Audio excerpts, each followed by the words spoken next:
하나님의 말씀은 민수기 14장 1절에서 10절까지의 말씀입니다.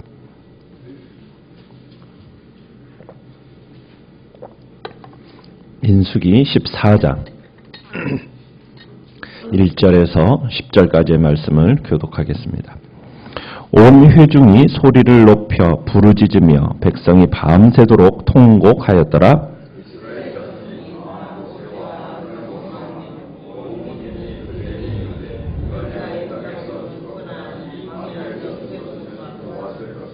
어찌하여 여호와가 우리를 그 땅으로 인도하여 칼에 쓰러지게 하려 하는가? 우리 처자가 사로잡히리니 애굽으로 돌아가는 것이 낫지 아니하랴?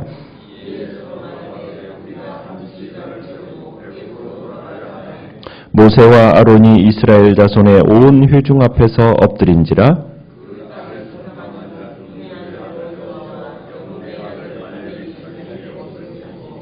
이스라엘 자손의 온 회중에게 말하여 이르되 우리가 두루 다니며 정탐한 땅은 심히 아름다운 땅이라.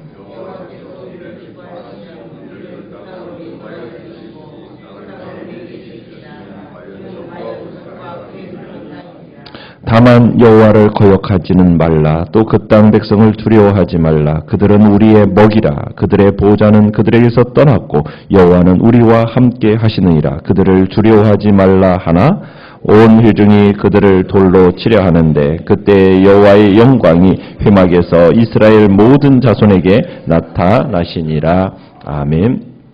오늘 말씀의 제목은 임마누엘은 나의 힘이라는 제목으로 말씀을 나누고자 합니다. 12명의 이스라엘 정탐꾼들이 이제 40일 동안 가나안 땅을 돌아보고 이제 와서 이제 보고서를 제출을 하죠. 제출한 보고서의 내용은 이러했습니다. 먼저 가나안 땅은 매우 비옥한 땅입니다. 그들은 그러면서 그 땅의 그 과일들을 가져와 보여주면서 이 사실을 입증했어요. 근데 다만 문제는 뭐냐면 가나안에 사는 원주민들이 매우 강하다는 겁니다.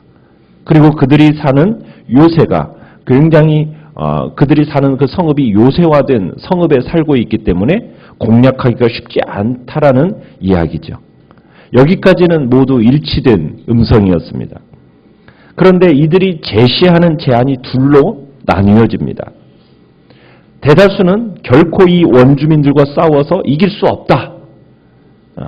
심지어 그 땅은 우리를 삼키는 땅이다.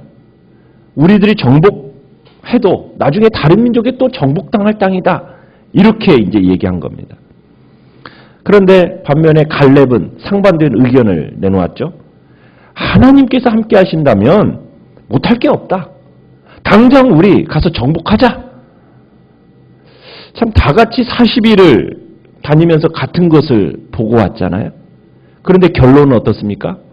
전혀 다른 결론이 나왔어요. 차이가 뭘까요? 관점의 차이입니다. 똑같은 사건에 대해서 이렇게 천차만별의 결론을 가져올 수 있다는 겁니다. 지금 이스라엘은 두 개의 상반된 권고, 그 권고 중에 어느 것을 선택했을까요? 오늘 본문을 보면 정탐꾼들은 어떤 현실적이지만 비관적인 이 보고가 도리어 이 이스라엘 백성들에게 큰 동요를 일으켰다는 것을 보게 됩니다. 그 땅에 대해서 과장된 악평을 한 거고 이것이 온 백성으로 하여금 도리어 여호와를 원망하게 만드는 일을 한 겁니다. 1절을 보시면 이스라엘 백성들이 어떻게 반응을 보이고 있습니까? 밤새도록 통곡했다. 그죠? 그러면서 모세와 아론을 원망했다고 합니다. 심지어 이 백성들의 원망은 4절에 가보면 여호와와 모세를 버리고 어떻게 하자? 다른 지도자를 세워 애굽으로 뒤돌아가자. 그렇게 계획을 세우며 꿈을 꾸는 거예요. 지금까지 하나님이 이들을 위해서 베풀어 주신 일, 그들을 위해서 하신 그 은혜는 생각하지 않고 어떻게 보면 참으로 어이없는 상황이 지금 전개되어져 가고 있는 거죠.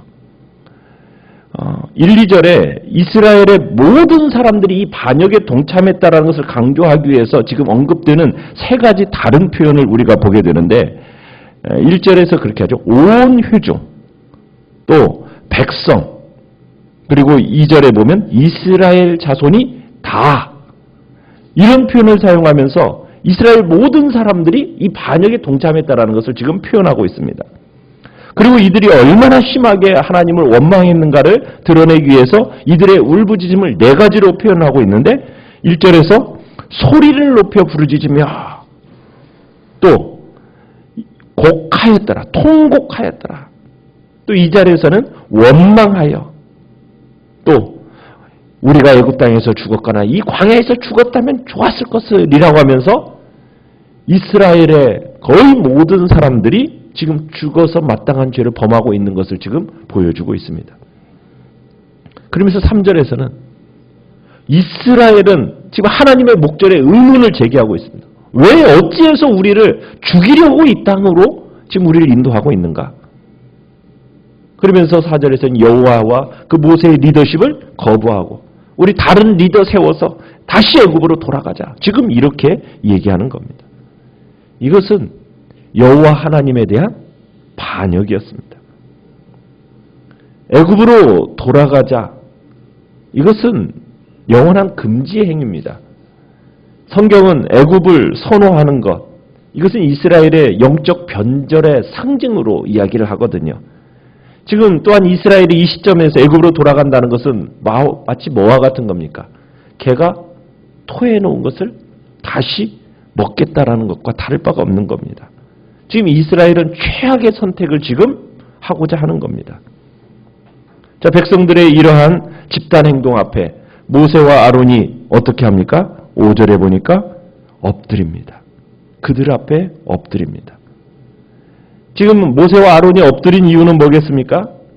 그저 화가 난 이스라엘 백성들이 두려워해서일까요?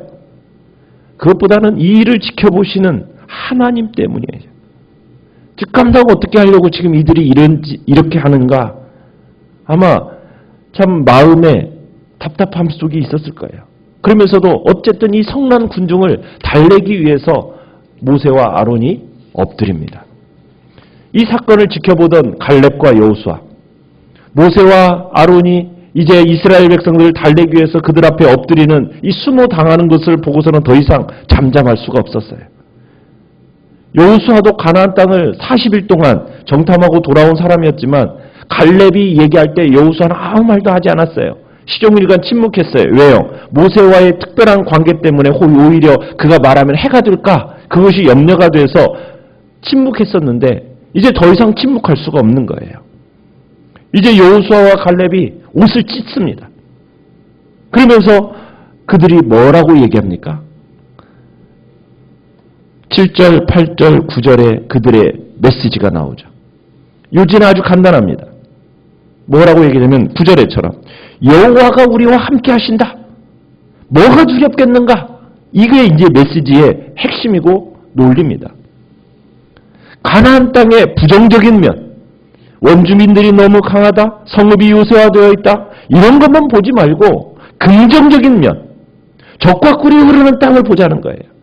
애굽을 떠나서 이곳까지 온 것, 하나님의 인도하심과 하나님의 보호하심이 있어서 가능했는데 이제 와서 왜 하나님이 우리를 버리시겠는가? 그러면서 논리를 덧붙이면서 올라가지 않는 것은 하나님께 반역하는 행위다. 그러면서 얘기를 하는 거예요. 하나님이 우리를 인도하셨고 하나님이 보호하심이 있는데 이제 와서 왜 하나님이 우리를 버리시겠는가? 하나님이 버리시지 않는다. 하나님은 우리와 함께 하신다. 그러면서 이스라엘이 결코 이 가나안 정복하는 일에서 물러서서는 안 된다고 지금 신념에 불타서 얘기하고 있는 겁니다. 그러면서 뭐라고 얘기합니까? 하나님이 우리와 함께 하시면 9절에 보면 뭐라고요? 이스라엘이 그들의 먹이가 아니라 그들이 우리의 먹이가 확신하는 거예요. 33절에서는 우리가 그들 앞에 메뚜기 같다라고 얘기했는데 그 메뚜기 같다는 얘기는 그들 앞에 우리가 먹잇거리밖에 안 된다는 얘기였겠죠. 그러나 지금 갈렙과 여호수아는 뭐라고 얘기합니까? 그들이 우리의 먹이다.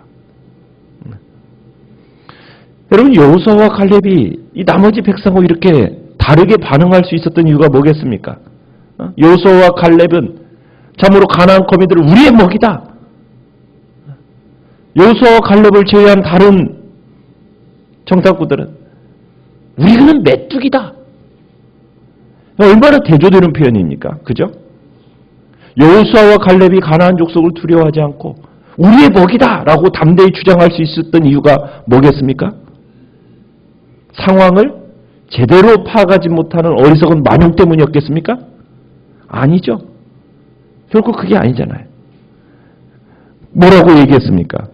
9절에서 그들의 보호자는 그들에게서 떠났고 여호와는 우리와 함께 하시느니라.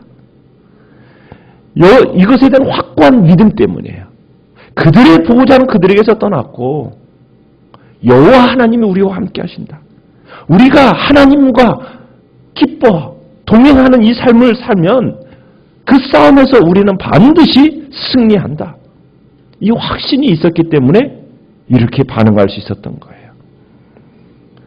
여러분, 하나님이 우리와 함께 하신다.